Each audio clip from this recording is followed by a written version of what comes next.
Y ese imperio es el que aplaude la oposición venezolana. Esta misma oposición necrofílica, mortuoria, para ellos no existe imperio, para ellos no existe ningún tipo de atropello contra la vida humana por parte del gobierno y la maquinaria imperial militar de Estados Unidos. Para ellos el golpe de Honduras no fue un golpe, para ellos el golpe del 11 de abril aquí, no, eso no fue un golpe.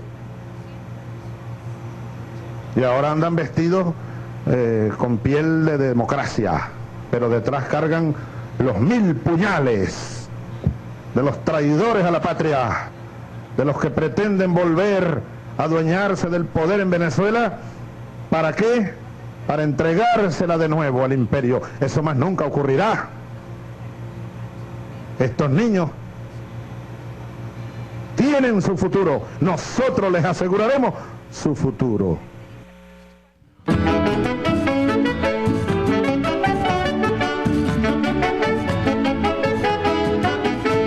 Vamos, comandante, a la pelea.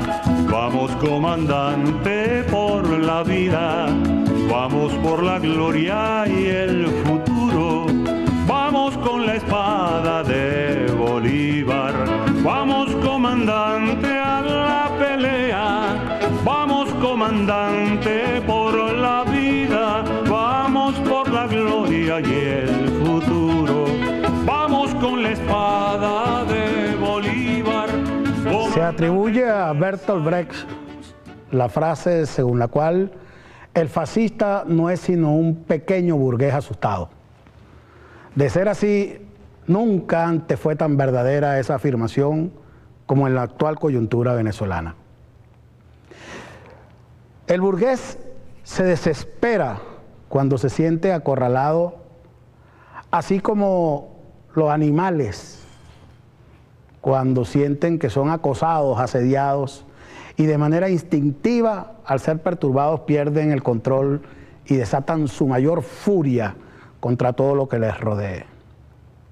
El burgués repudia toda violencia que no sea la que él mismo ejerce contra la sociedad.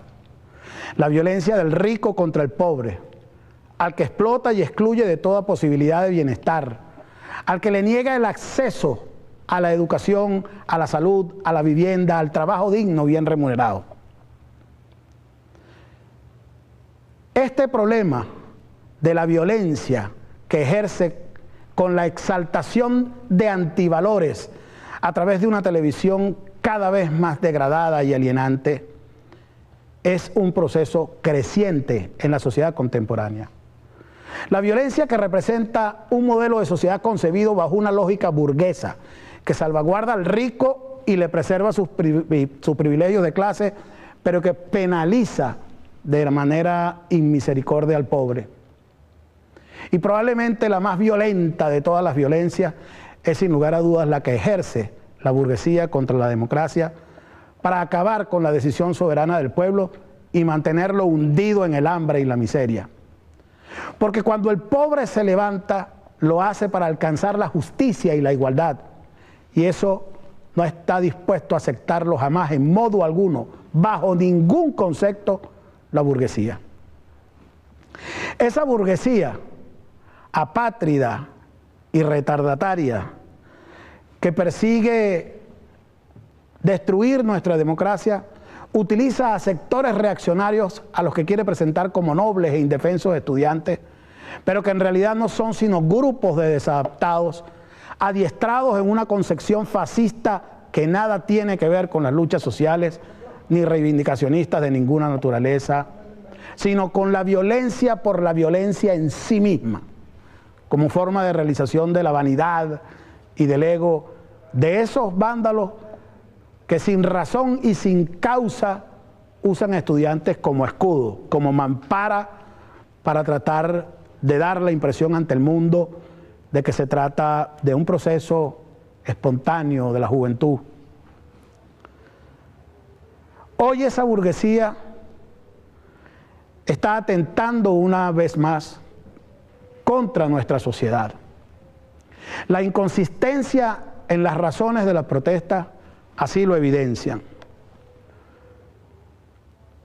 Está quedando al descubierto que hay un plan. No hay un solo entrevistado a través de todas las notas de prensa, de todos los videos que han aparecido, que haya coincidido con otro cuando se les preguntan sus razones para protestar. Las exigencias van desde pedir aumento en los cupos de dólares hasta denunciar a Capriles por sus problemas de sexualidad, como lo vemos acá. En las marchas nos encontramos con este tipo de reclamo que hace en este momento los manifestantes. ¿Dónde están los dólares? Aparece la solicitud por una parte, mientras que por la otra preferimos a una María Corina con bolas que a un Capriles con totona. En realidad, insultante contra la sociedad lo que hemos visto esta última semana. Un desenfreno frenético por asaltar, destruir, incendiar, generar convulsión en la búsqueda de un solo elemento, de un muerto que les sirva a ellos, que no sea el muerto de las filas chavistas, como a veces se les va del guión, sino el muerto que sirva para generar el estallido social que persiguen, y en ello el único factor como denominador común en todo ese vandalaje es el odio en todas sus formas y en todas sus expresiones. La rabia sin control del animal asediado. Aquí vemos algunas de esas expresiones. Muchas de ellas han aparecido a través de las redes sociales, que está siendo utilizada no como un instrumento de apoyo para el intercambio, como en principio fue ideado, sino que está siendo utilizado para generar terror en la sociedad, desconcierto y desinformación fundamentalmente. Expresiones como las que vemos acá. Doy asco, no vale. Le doy gracias a Dios porque una plasta de menos vive. Yo apoyo el exterminio de los malditos chavistas, dice esta joven. Luego otro que dice, la hija de Diosdado estudia en el colegio no sé dónde. Yo digo matarla para que ese maldito sufra. Te vamos a matar, Nicolás Maduro, dictador fracasado, pronto llegará tu condena. Otros por allá, si puedes elegir entre comer y tener una escopeta para volarle los sesos a Maduro, ¿qué harías? Otra, María Carolina Davis, dice, eso es cierto, su falta de bolas llevó al país a esto. Dejemos entonces que los chamos defiendan su futuro. Ellos por las buenas no se van, entonces saquémosles a tiro y se acabó. Ese es el discurso en promedio que está haciendo esta gente a falta precisamente de una propuesta, de una razón, de un justificativo real sobre el cual asentar ese proceso que están llevando adelante y que ha quedado al descubierto con todo esto, que es precisamente parte de un plan del que se ha venido hablando desde hace semanas, como lo saben las venezolanas y venezolanos y el mundo entero. Pero ¿de dónde surge ese odio tan irracional y tan exacerbado que con tanto horror hemos visto todos estos días? Desde hace ya bastante tiempo, más que meses, años, la revolución bolivariana ha dejado al descubierto con evidencias más que documentadas los planes conspirativos de la derecha por derribar al gobierno. La sola asonada de abril del 2002, el golpe petrolero y las acciones terroristas contra la sociedad son pruebas irrefutables contra sus autores, exactamente los mismos que hoy han desatado esta nueva ola de violencia contra el país en función de las mismas ansias de poder. Hay un video que está transmitiendo Venezolana de Televisión desde hace semanas donde se da cuenta de esto. Eva Gollinger, desde Estados Unidos, nos alertó hace meses sobre este tema y sobre qué es lo que hay debajo de esta aparente acción de la sociedad civil en búsqueda de reivindicaciones que no están establecidas, que no aparecen por ninguna parte. Veamos el video para recordarlo. Un documento hecho público por la abogada Eva Gollinger corrobora las denuncias expuestas por el presidente de la República, Nicolás Maduro, en la que fuerzas internacionales contrarias al gobierno venezolano dan pie a un plan de desestabilización. Es un plan que se ha titulado como el Plan Estratégico venezolano, que ha sido redactado por 3 organizaciones, 2 que son de la extrema derecha de Colombia, incluso son entidades que han sido creadas por el expresidente Álvaro Uribe. También una tercera organización de Estados Unidos, que es una empresa de asesoría, FTI Consulting. Pues ellos prepararon este documento en el marco de una conferencia que hubo en Cúcuta, en Colombia, por la frontera con Venezuela en junio de este mismo año 2013. Esta es la imagen del texto. Lleva por nombre Plan Estratégico Venezolano. Según lo establece el mismo documento, fue consensuado por representantes de la oposición política venezolana, con la colaboración de asesores estadounidenses y colombianos. Entre los puntos más preocupantes para la estabilidad y la paz en Venezuela, resaltan: perfeccionar el discurso confrontacional y denunciante de Enrique Capriles, que sea más fresco y atraiga, pero que al mismo tiempo se muestre resolutivo y consecuente en sus líneas. Establecer claramente el lema "Somos una alternativa mejor". Mantener e incrementar los sabotajes que afecten los servicios a la población, particularmente al sistema eléctrico, que permitan culpar al gobierno de supuestas ineficiencias y negligencias. Crear situaciones de crisis en las calles que facilite la intervención norteamericana y fuerzas de la OTAN, con el apoyo del gobierno de Colombia. Cuando sea posible, la violencia debe provocar muertos o heridos. Incentivar huelgas de hambre de varios días, movilizaciones masivas, problemas en universidades y en otros sectores de la sociedad ya identificados como en instituciones gubernamentales. Incrementar los fondos de abastecimiento financiero que recibe la oposición venezolana, destinados a alcanzar al menos un 55% de las alcaldías en las elecciones municipales. Cada uno de estos objetivos estarían enmarcados esencialmente en las elecciones municipales previstas para el 8 de diciembre, buscando el desgaste paulatino y acelerado de la gestión del gobierno de Maduro, para así lograr un triunfo electoral del sector opositor.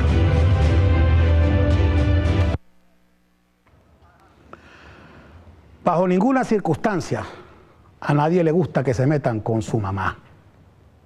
La madre es lo más sagrado para la gente. La revolución bolivariana se metió con el imperio norteamericano en un momento determinado, que es como meterse con la propia madre para un sector de nuestra sociedad, tosudo, terco, alienada durante décadas por el discurso transculturizador de los medios de comunicación, al que tuvo acceso de manera privilegiada desde siempre, fundamentalmente esa clase media. Incluso en muchos casos es mucho más que la madre, el imperio norteamericano para esta gente. Eso en sí mismo determina ya en buena medida el odio a todo lo que tenga que ver con chavismo por parte de esa gente. Pero si además esa revolución destruye con una política clara de solidaridad y de soberanía el brutal e ilegal bloqueo de ese imperio contra una hermana república latinoamericana como lo es Cuba, entonces el odio de ese sector de la clase media venezolana es todavía mucho más intenso y profundo entre esos sectores entreguistas, pitiyanquis de nuestro país. La política venezolana de la revolución bolivariana en ese sentido ha sido más que clara, tajante, como por ejemplo en la ONU. Señoras y señores, clamamos igualmente por el fin del vergonzoso y criminal bloqueo de la hermana República de Cuba. Bloqueo que desde hace más de 50 años ejerce el imperio con crueldad y servicia contra el heroico pueblo de José Martí. Hasta 2010 ya van 19 votaciones en esta Asamblea General de la ONU que conforman la voluntad universal de exigirle a los Estados Unidos de Norteamérica que cese el bloqueo económico y comercial contra Cuba.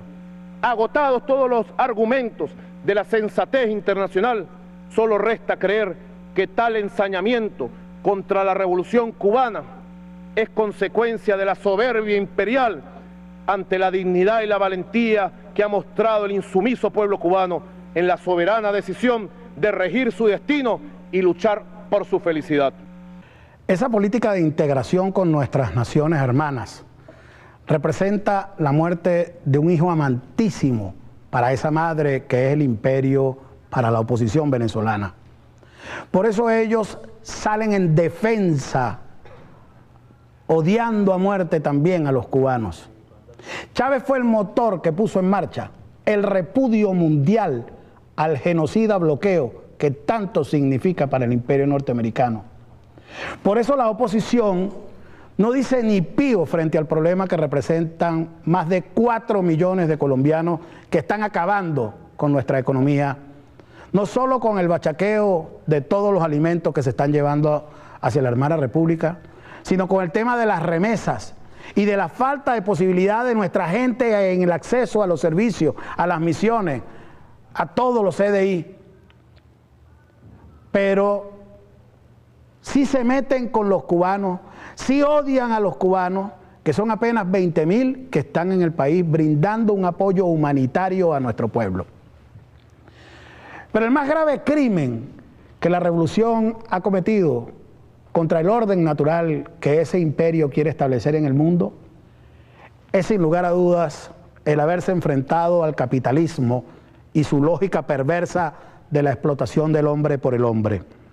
El capitalismo, con su afán por la vanidad, por la mezquindad, la competencia, el lujo, genera la furia del ser humano por alcanzar a como dé lugar bienes y riquezas, es decir, genera violencia como forma de realización y de vida para el ser humano. De modo que hay un claro origen ideológico y una razón de fondo que explica lo que está sucediendo hoy en Venezuela, que no es un asunto de simples dólares. En las distintas expresiones del Departamento de Estado norteamericano, ya como se sabe, como lo ha anunciado el presidente Nicolás Maduro el día de ayer en cadena nacional, hay que tomar acciones porque el Departamento de Estado está interviniendo ya clara y abiertamente. Robert Menéndez, presidente del Comité del Senado norteamericano para las Relaciones Exteriores del Congreso norteamericano, ha dicho: Venezuela es una nación rica en recursos naturales, merecedora de un futuro de esperanza y prosperidad. Sin embargo, este país sigue en un trayecto regresivo con la erosión de las libertades, etc. Ellos dicen que van a estar encima, profundizando vínculos del gobierno con el régimen cubano, examinando esas relaciones con el régimen cubano, y que ellos van a estar encima, monitoreando. Nosotros estamos escuchando atentamente y no vamos a pasar por alto la difícil situación de los venezolanos siendo oprimidos por el gobierno. Pero es desde la misma oposición, desde las mismas filas opositoras, donde sale hoy la visión más clara sobre este problema. Uno de los más conspicuos intelectuales de la ultraderecha venezolana, una de las mentes pensantes más brillantes del sector opositor antichavista en el país, ha escrito este fin de semana en su columna semanal lo siguiente: el mismo plan, se refiere al plan de Leopoldo López y María Corina de incendiar el país, nada nuevo bajo el sol. Promover la movilización de calles sin más, carente de un propósito orgánico salvo propiciar el caos galopante, a ver si una solución milagrosa emerge de algún lugar que imaginamos está listo para actuar según nuestros deseos. Es cuando menos una irresponsabilidad, sino un crimen. Mucho más cuando los objetivos del bochinche están vinculados a proyectos de poder interno en el campo donde se actúa para desplazar a quienes hoy ocupan tales posiciones. Fracasarán. Porque este nuevo intento de forzar por puro voluntarismo la naturaleza de los procesos políticos carece totalmente de sustento, a menos que los promotores más ocultos del despropósito sepan algo que no sabemos el resto de los venezolanos, algo con lo cual han venido amenazando estos 15 años sin ningún resultado. Y créame que no me regocijo de ese fracaso, por el contrario lo lamento muchísimo, porque esas derrotas pasan enormemente en el desarrollo general de la lucha democrática, nos hacen retroceder. ¿Por qué estoy tan seguro de que la operación La Salida fracasará? Porque está sustentada en una falsa premisa central, que una mayoría de los venezolanos está deseosa de la renuncia del actual presidente y dispuesta a movilizarse activamente para lograrlo. Se equivocan.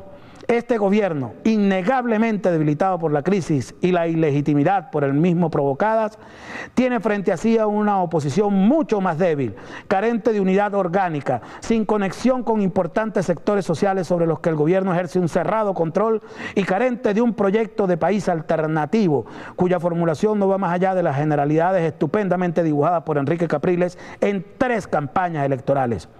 ¿Cómo una oposición derrotada, sin un programa claro y conocido y sin vínculos con sectores sociales fundamentales, va a proponer la salida de un gobierno que viene de derrotarla electoralmente? Ni la mayoría desea, ni siquiera lo imagina que este gobierno debe salir ya, ni la oposición está ofreciendo una alternativa sustentable de gobierno, mucho menos de poder. Telman Urguelles, pensador de la derecha venezolana. Ahí está dicho todo. Vamos al corte y ya regresamos.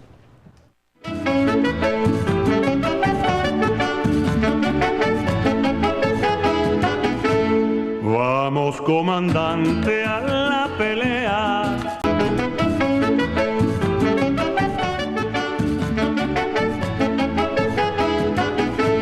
Vamos, comandante, a la pelea. Vamos, comandante, por la vida. Vamos. El crimen más horrendo para la humanidad a lo largo de los últimos 20 siglos es sin lugar a dudas la crucifixión de Cristo. Lo que le hizo horrendo desde un primer momento fue la convicción casi inmediata en muy pocos años que tuvo el pueblo judío de que había cometido un error garrafal con aquel injusto e innecesario crimen, producto solo de la irracionalidad y el fanatismo al que se les condujo para predisponerles contra el hombre que amenazaba los intereses de unas pequeñas élites con insaciable sed de poder.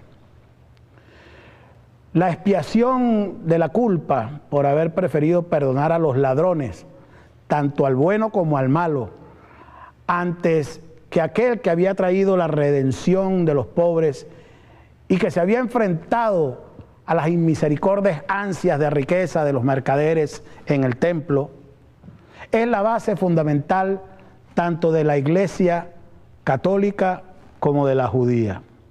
Tanto que después de 2000 años es perfectamente lógico suponer que si no hubiera existido esa crucifixión, probablemente no existiría ninguna de esas iglesias tampoco.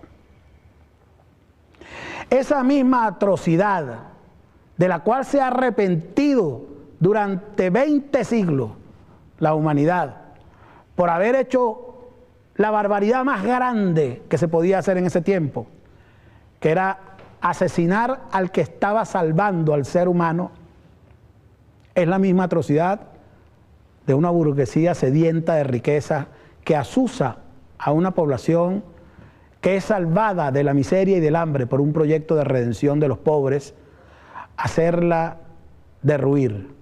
Acabar con ese proyecto bajo el discurso del terror a la justicia y la igualdad que proclama y que con el mayor esfuerzo construye para beneficio no solo de los pobres, sino de esos sectores que hoy quieren su crucifixión.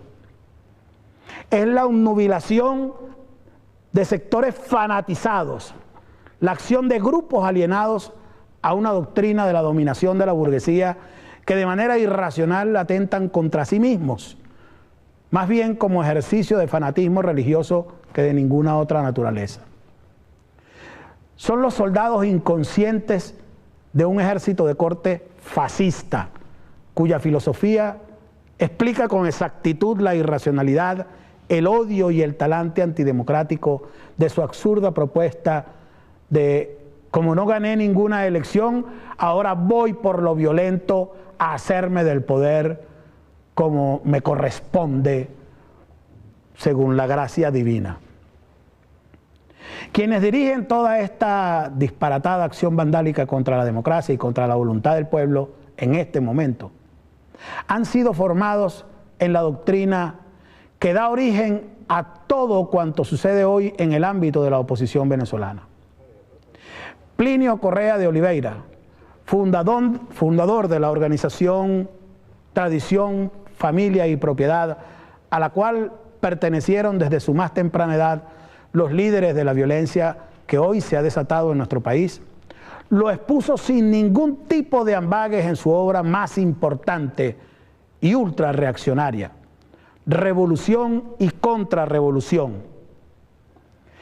Ese texto es la base ideológica, la Biblia de lo que hoy expresa, después de mucho tiempo de haberse iniciado en ese proceso, esta gente que está al frente de esta que quieren vender como una revolución naranja, como una revolución estudiantil, pero que ha quedado develada con todo su entramado injerencista, imperialista por debajo de la mesa y con todo el empuje que desde los sectores privados se le ha dado con la guerra económica en un primer momento y con las distorsiones que han avanzado los medios de comunicación, como lo denunció ayer la ministra de Comunicación e Información, Delcy Rodríguez.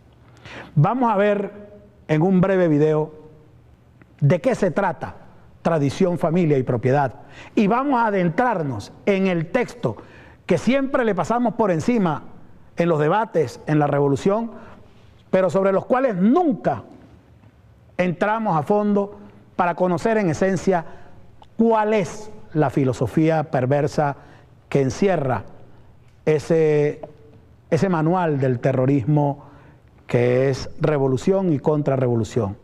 Veamos este video.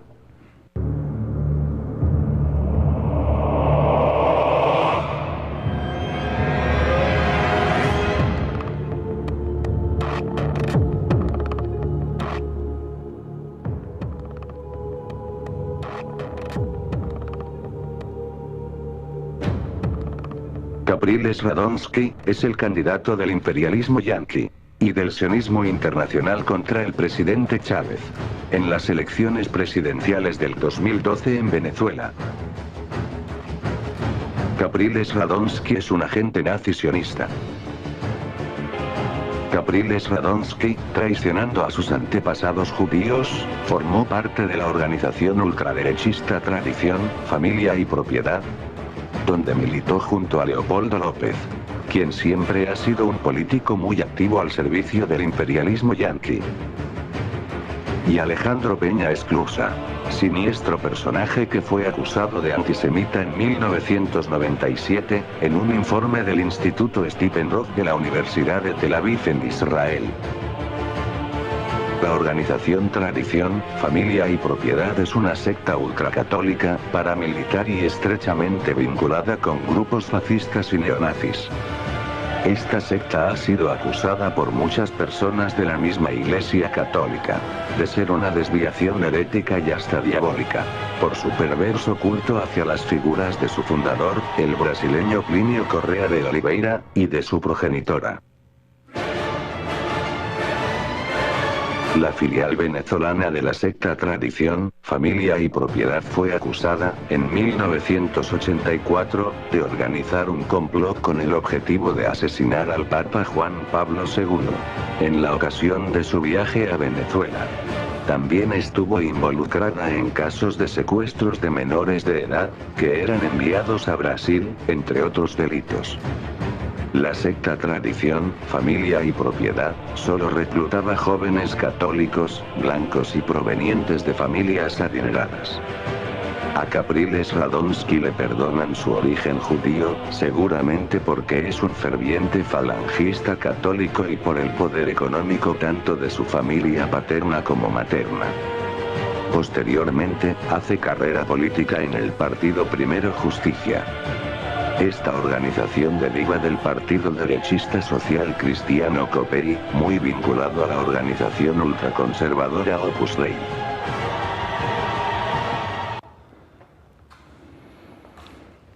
Exactamente es ahí donde está la génesis de todo lo que estamos viendo. Primero Justicia no es un partido que nace para actuar en el ámbito de la democracia con una propuesta de nuevo cuño, con una propuesta de transformación o de renovación de la propuesta neoliberal en el país. Primero Justicia nace porque tradición, familia y propiedad fue prohibida en Venezuela.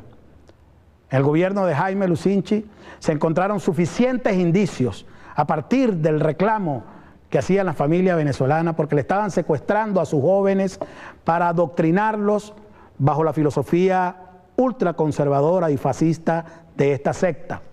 Al ser prohibida, aparece con dinero sustraído de petróleos de Venezuela de manera ilegal por la madre de Leopoldo López, como una mampara para llevar a cabo los propósitos del ideario de Plinio Correa de Oliveira, que es probablemente el más reaccionario de los anticomunistas que se han dado en tierra suramericana en toda su historia.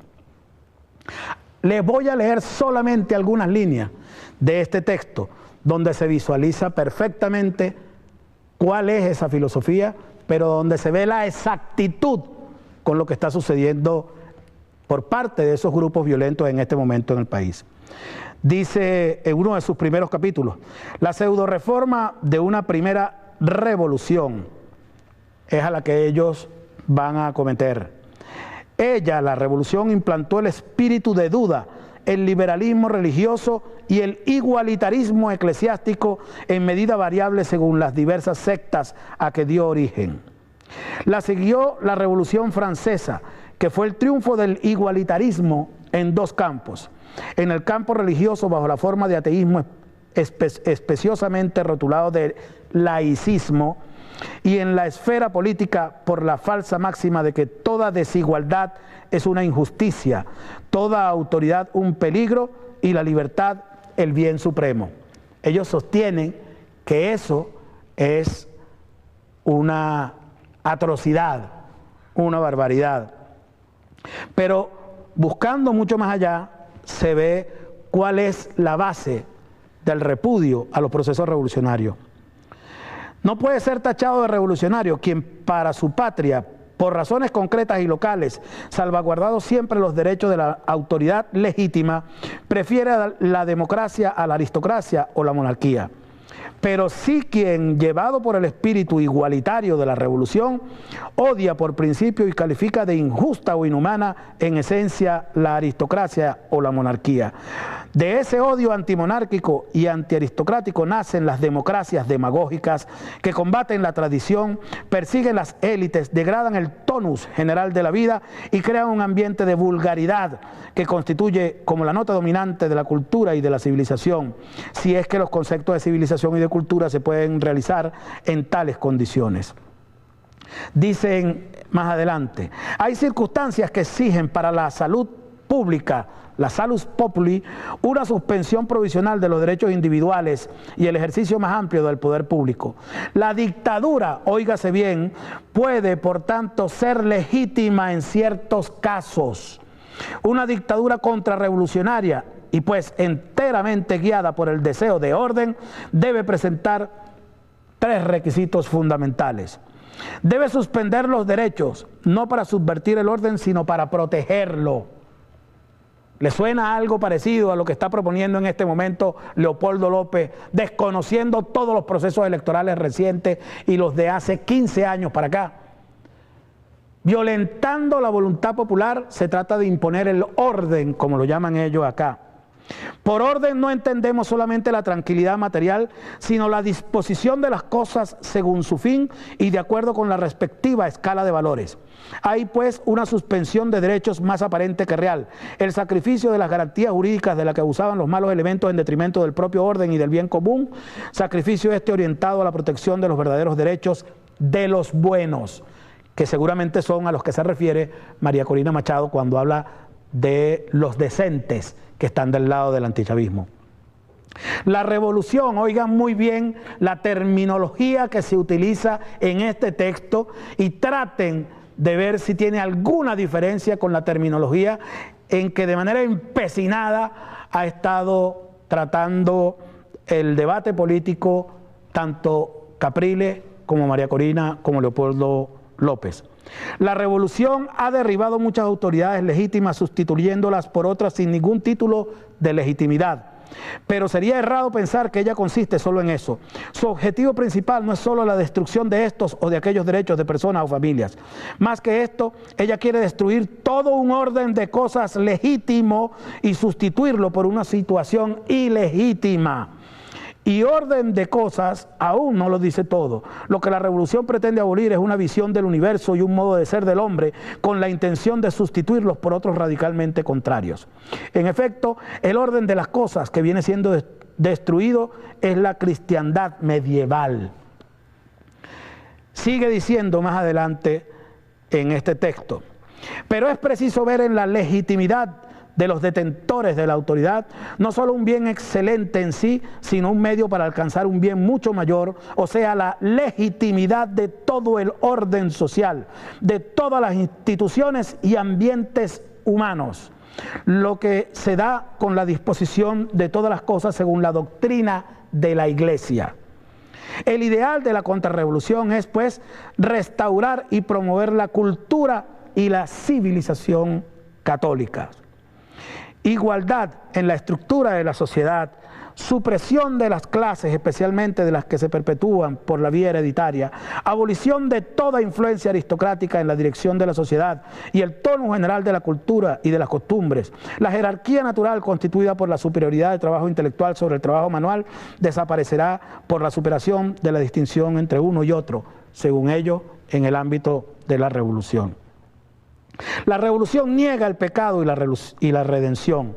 La revolución es, como vimos, la hija del pecado, pero si lo reconociese, se desenmascararía y se volvería contra su propia causa. Así se explica por qué la revolución tiende no solo a silenciar la raíz del pecado de la cual brotó, sino también a negar la propia noción de pecado, negación radical que incluye tanto la culpa original cuanto la actual y se efectúa principalmente. ¿Qué es lo que es un contrarrevolucionario? Óiganlo bien y traten de analizar esto viendo los rostros de esos jóvenes que han estado siendo llevados a estos derroteros violentos que ha montado Leopoldo López en el país. Contrarrevolucionario, según la tesis de tradición, familia y propiedad en la que se formaron Leopoldo López y Capriles Radonsky, es quien conoce la revolución.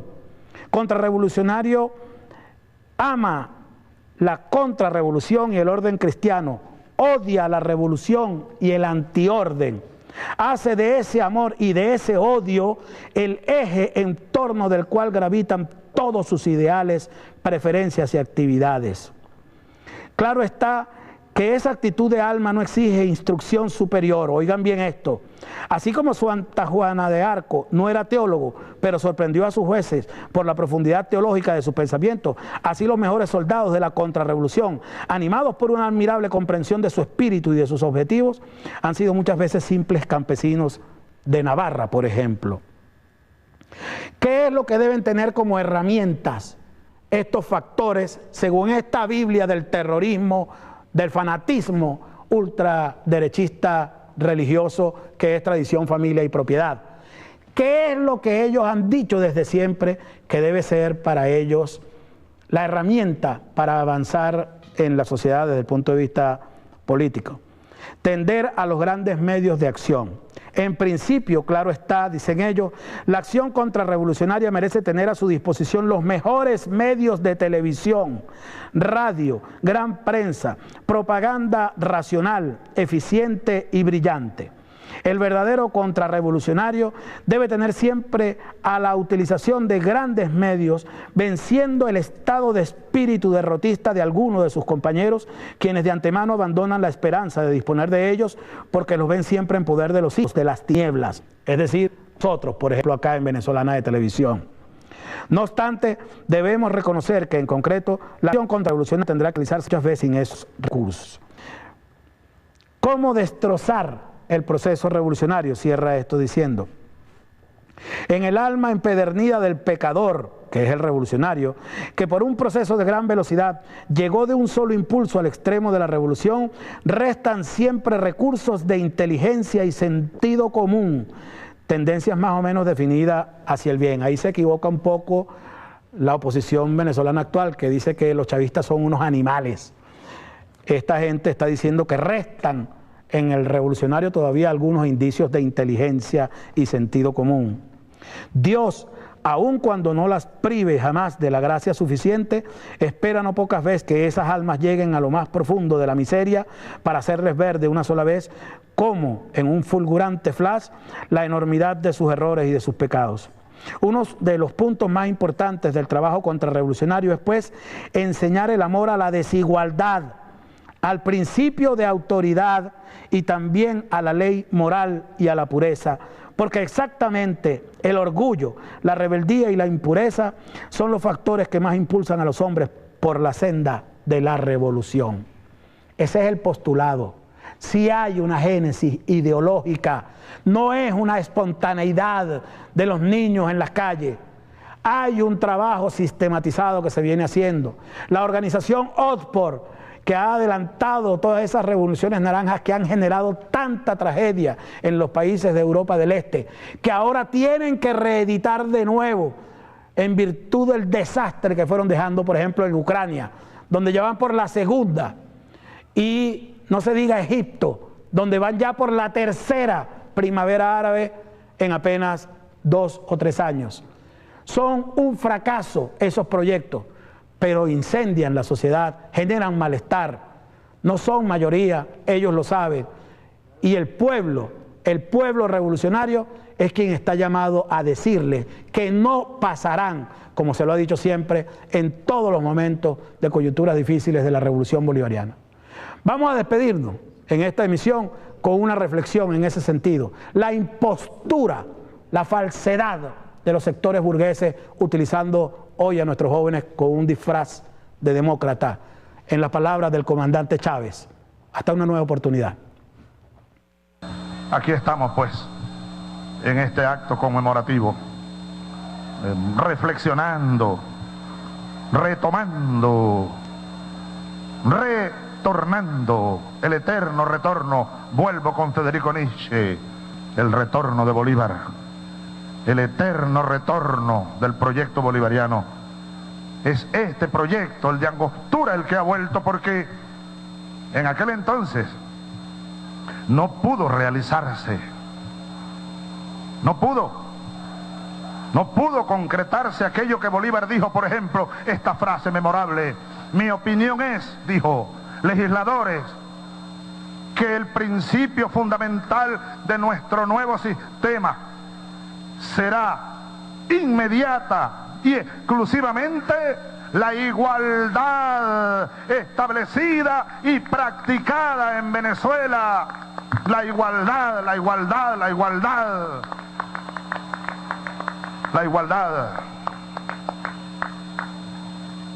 La burguesía dice: todos somos venezolanos, eso es cierto. Pero no dice: todos somos iguales, o todos debemos ser iguales. Precisamente porque la doctrina burguesa es la doctrina de la desigualdad. Es la doctrina y la praxis de la exclusión. Ahora la señora burguesía anda lanzándole carantoñas al pueblo chavista.